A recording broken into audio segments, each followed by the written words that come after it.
While Adam Smith and Karl Marx are typically viewed as polar opposites in the world of economics, their ideas might be more interconnected than you think. What if I told you that Smith, writing in the 1770s, touched on concepts that would later echo through the works of Marx? In this video, we'll uncover the unexpected parallels between these two iconic thinkers and reveal the surprising ways in which their thoughts align. Get ready to discover how the father of capitalism may have laid the groundwork for some of Marx's revolutionary ideas. Class struggle. In The Wealth of Nations, Smith wrote, "What are the common wages of labour? Depends everywhere upon the contract usually made between those two parties, whose interests are by no means the same. The workmen desire to get as much, the masters to give as little as possible.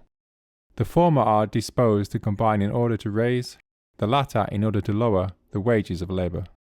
It is not, however, difficult to foresee which of the two parties must, upon all ordinary occasions, have the advantage in the dispute, and force the other into a compliance with their terms. The masters, being fewer in number, can combine much more easily, and the law, besides, authorises or at least does not prohibit their combinations, while it prohibits those of the workmen. We have no Acts of Parliament against combining to lower the price of work, but many against combining to raise it. In all such disputes, the masters can hold out much longer. A landlord, a farmer, a master manufacturer or a merchant, though they did not employ a single workman, could generally live a year or two upon the stocks, which they have already acquired. Many workmen could not subsist a week, few could subsist a month, and scarce any a year without employment. In the long run, the workman may be as necessary to the master as his master is to him, but the necessity is not so immediate." Both Smith and Marx observed and commented on the power imbalance between workers and employers, highlighting that workers often live paycheck to paycheck and cannot afford prolonged periods without employment. They would also both agree that employers generally have more financial resilience and can survive longer without immediate income, giving them a stronger bargaining position. In addition, both noted that employers are fewer in number and can combine or collude more easily than workers. They would also agree that the legal and societal frameworks of the times tended to favour an employer's ability to organise while restricting workers' attempts to do the same. Where they differed was that Smith saw these dynamics within the broader context of a functioning market economy.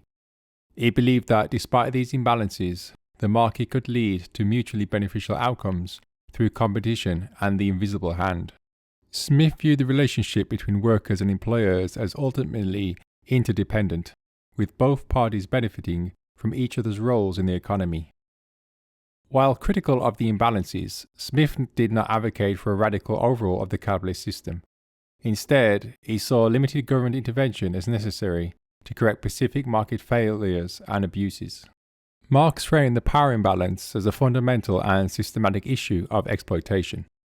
He argued that capitalists inherently exploit workers by extracting surplus value from their labour, leading to continuous class struggle. Marx believed that the capitalist system itself was a root cause of inequality and conflict.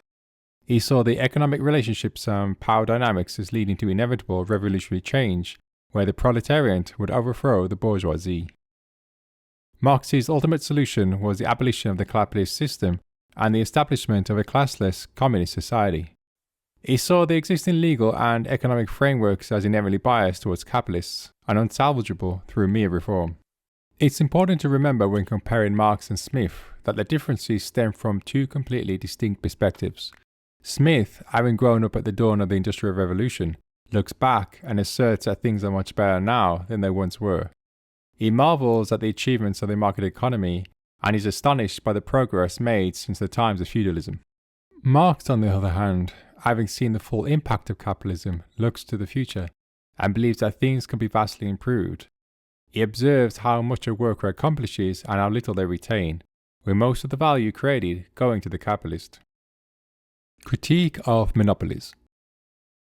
Marx and Smith both agreed that profit is the main motive in a capitalist society. Smith wrote, The consideration of his own private profit is the sole motive which determines the owner of any capital to employ it either in agriculture, in manufactures, or in some particular branch of the wholesale or retail trade. Smith and Marx were critical of certain aspects of profit-making in capitalist systems. Smith was wary of businessmen colluding to manipulate markets and prices. He was concerned about the ethical implications of unchecked profit-seeking behavior. He wrote, "The interests of the dealers, however, in any particular branch of trade or manufacturers, is always in some respects different from, and even opposite to, that of the public. To widen the market and to narrow the competition is always the interest of the dealers." Smith believed that monopolies were harmful because they allowed producers, or dealers to use his language, to control prices and limit competition, which could lead to higher prices and lower quality goods for consumers. He noted that the interests of monopolists were often conflicted with the public good.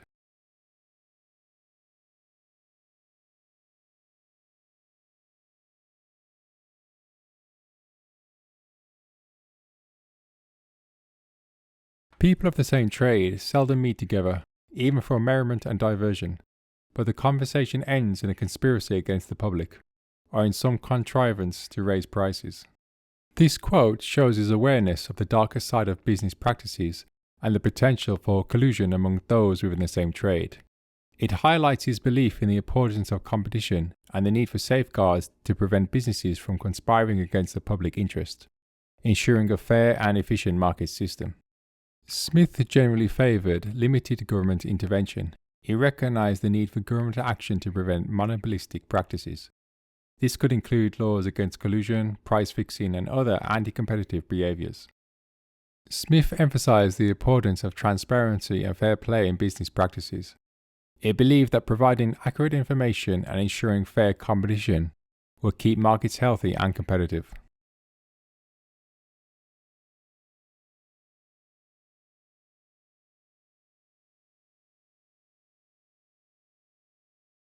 Karl Marx would agree with Adam Smith's observation that business people often conspire to raise prices, but Marx's response would provide a deeper critique of the economic system itself, rather than focusing solely on the actions of individual capitalists. Marx viewed monopolies as a natural outcome of the capitalist system. He believed that the inherent drive for profit and capital accumulation leads to the concentration of capital in the hands of a few, resulting in monopolies. For Marx, monopolies exacerbate the exploitation of workers and deepen economic inequality. The concentration of economic power in a few hands allows capitalists to dominate markets, suppress wages, and extract surplus value more effectively. Unlike Smith, who sought to reform the capitalist system to address monopolies, Marx believed that the solution lay in the abolition of capitalism itself. He argued that only by overthrowing the capitalist system and establishing a classless communist society could the problem of monopolies be permanently resolved.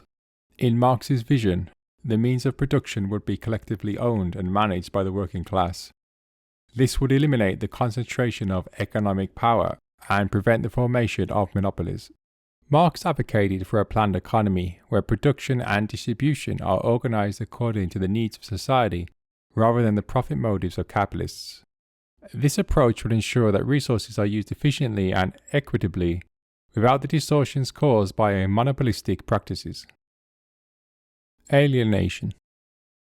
Smith did touch upon concepts that could be interpreted as forms of alienation, especially in his seminal works The Wealth of Nations and The Theory of Moral Sentiments. While he did not use the term alienation in the same way that Karl Marx later did, Smith's observations on the division of labour and its effects on workers can be seen as recognizing a similar event. In The Wealth of Nations, Smith highlighted the benefits of the division of labour for productivity and economic growth. However, he also acknowledged its potentially negative effects on workers. Smith wrote, "The man whose whole life is spent in performing a few simple operations, of which the effects are perhaps always the same, or very nearly the same, has no occasion to exert his understanding or to exercise his invention in finding out expedients for removing difficulties which never occur. He naturally loses, therefore, the habit of such exertion, and generally becomes as stupid and ignorant as it is possible for a human creature to become. In the theory of moral sentiments, Smith explored the moral and social aspects of human behavior and the implications of economic activities on society. Smith wrote, "The rich man glories in his riches because he feels that they naturally draw upon him the attention of the world. The poor man goes out and comes in unheeded, and when in the presence of his betters is ashamed of himself, and feels that he is looked down upon by others." Smith was concerned that an excessive focus on economic success and wealth accumulation could erode moral sentiments and the capacity for sympathy, leading to a more self-centered and less compassionate society. Smith attributed the negative effects to the division of labor and the misalignment of interests between workers and employers. Marx, however, saw alienation as intrinsic to the capitalist mode of production, where the exploitation of labor and private ownership of the means of production are central. While Smith's observations in The Wealth of Nations and the theory of moral sentiments do not reach the same depth or systematic critique as Marx's theory of alienation, they do indicate an awareness of the potential negative impacts of economic systems and the division of labor on individuals and society. Critique of capitalist profit-making. Smith wrote, "Our merchants frequently complain of the high wages of British labour as the cause of their manufactures being undersold in foreign markets, but they are silent about the high profits of stock. They complain of the extravagant gain of other people, but they say nothing of their own. The high profits of British stock, however, may contribute towards raising the price of British manufacturers in many cases as much, and in some perhaps more, than the high wages of British labour." While both Adam Smith and Karl Marx acknowledge the negative impact of high profits, their proposed solutions reflect their broader economic philosophies. According to Smith, high profits can be as harmful as high wages, leading to higher prices and reduced competitiveness. One of Smith's primary solutions to high profits was to promote competition, by reducing barriers to entry and fostering a competitive market environment. Excessive profits would be driven down to more reasonable levels. Smith believed that in a well-functioning market, competition would naturally regulate profits and wages. If profits are too high, new entrants would come into the market, increasing supply and driving profits down. Likewise, high wages would attract more workers, increasing labour supply and stabilising wages. Marx's entire critique of capitalism was centered on the idea that profit-making inherently involves the exploitation of labour, as capitalists extract surplus value from workers. High profits contribute to the accumulation of capital in the hands of a few, leading to economic inequality and class struggle. Marx saw this concentration of wealth and power as an inherent feature of capitalism. The importance of labour. Both Smith and Marx recognized the central role of labour in the production of wealth. Smith saw labour as the source of a nation's wealth and emphasized the benefits of the division of labour in increasing productivity.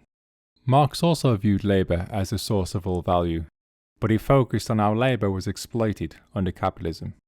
Smith wrote in The Wealth of Nations, "Thus, the labour of a manufacturer adds, generally, to the value of the materials which he works upon, that of his own maintenance, and of his master's profit." What Smith described here is essentially what Marx would later label as surplus value. Both Smith and Marx acknowledge that it is the workers and not the capitalists that produce value.